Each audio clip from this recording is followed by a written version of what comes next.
Charlotte Pichon, Tony Twingy, London. Amuna eza jardin manazana maada. Amuna eza jardin manaza.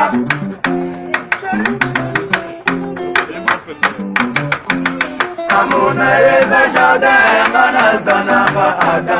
Amuna eza jardin manaza.